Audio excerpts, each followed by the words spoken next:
My name is Frank Cardoza, and I got out of the Navy, the regular Navy, as a petty officer second class.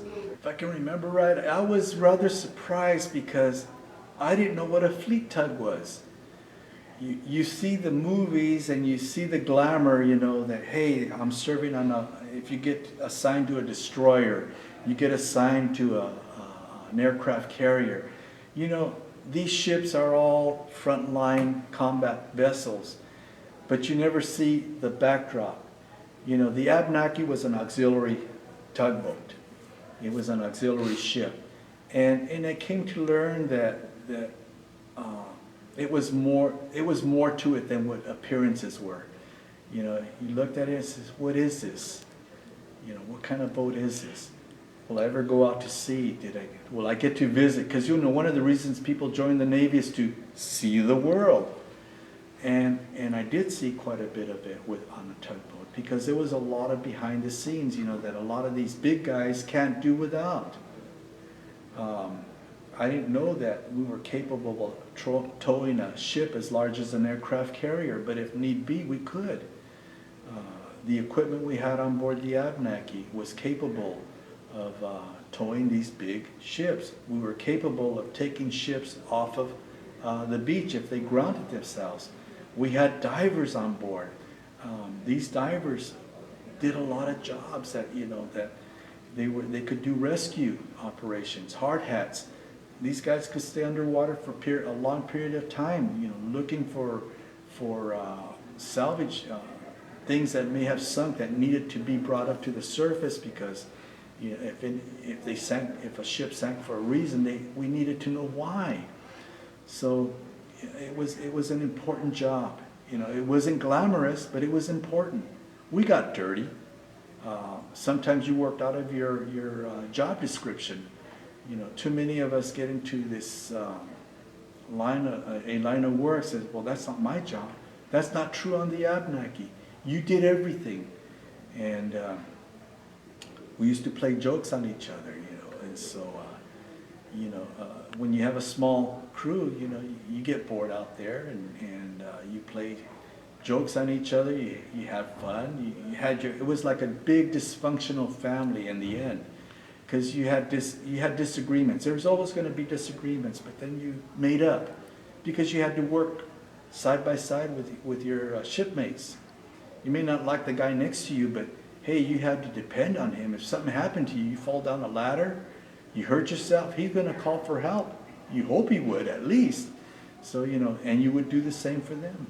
Well, my first captain was Daniel Salinas II. And what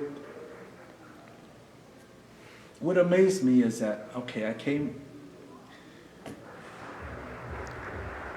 what's the word I want to use? There was a division of ethnicity and race as our country learns to get along with each other in society. The military is probably your most truest melting pot that you have, because you have to learn to get along with each other. Now, Daniel Salinas was a lieutenant and my first Hispanic military officer I've ever met. I didn't know they even existed at that time. And maybe it was naiveness on my part, because we did have Hispanic teachers, but so much they didn't really encourage you to move up the ladder. But then that takes me back to high school, with my counselor saying, hey, you'll never go to college, why don't you take wood shop? And he was a Hispanic, and I wanted to go to school beyond high school, but I didn't know what I wanted to do. I was misguided. So I just told him, sign my paper so I can go ahead and take classes that I needed to get into college. That included algebra, geometry. I didn't excel in these classes, but I took them because I felt that I needed them.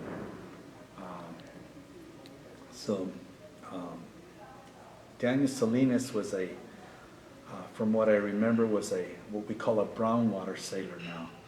He served on board the Swift boats, and so his uniform, he was full of medals. He had medals he kind of leaned to the side.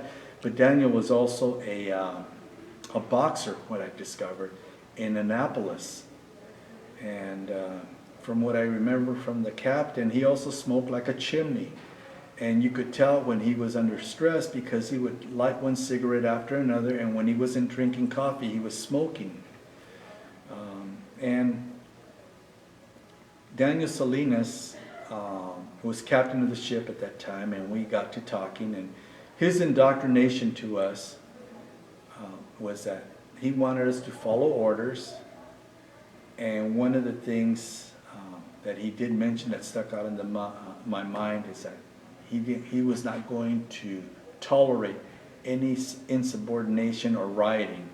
And I didn't know what he meant at the time, but turned out that there was a riot on an oiler named the Hacienda, a race riot. Now, the Navy, in my opinion, did a lot to try to quell race riots. I went through race training, how to get along with others, other minorities, how to get along in general, because we could not afford to be at each other's throats, especially when you were conducting operations that were crucial not only to the ship, but to each crew member. So that was his indoctrination to me. No race riots, do what you're told, and keep your nose clean. So Mr. Salinas was there maybe about a year, and then shortly after he made lieutenant commander, and he was assigned to another vessel. We picked up another captain. His name was Parker, Lieutenant Parker. He was an easygoing captain. We got along well. You know, he was one of these guys, do as you're told and you won't get in trouble, and he was real easy to approach. The Abnaki was very, shall we say, casual. I mean, there was still some military decor in there, but it wasn't as strict. Not like some of these other larger vessels where you salute when you see an officer. You're very, this is my territory and this is where you belong. It wasn't uncommon for me to go into officer's country, but it was only on business where I felt comfortable. I didn't feel the need to really be all high and tight. You don't see that on larger vessels. So Captain Parker had an XO, and the XO was somewhat of an old timer. He worked his ranks up through the enlisted, made Master Chief, and then went to LDO school, and he subsequently became our XO. So there was quite a contrast between the two. One was very strict militarily, the other one was a little bit on the lax side, but you know, we always knew our place, so to speak.